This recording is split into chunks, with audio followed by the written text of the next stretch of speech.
Good morning to everyone, welcome back to my another mini blog. সকাল সকাল আজকে চাদরটা পাল্টে নিলাম আর খুব ভালোভাবে খাটটাকে পরিষ্কার করে নিলাম। আর তারপরে রোদে চলে এলাম এই পুচকেটার সাথে ব্যাডমিন্টন খেলার জন্য। ছোটোবেলার মতন একটুখানি খেলছিলাম।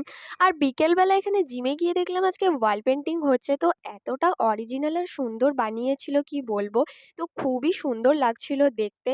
আর তারপর সন্ধ্যাবেলা বাড়ি ফিরে দেখলাম ঈশা এখানে গান করতে করতে বানাচ্ছে ম্যাগি।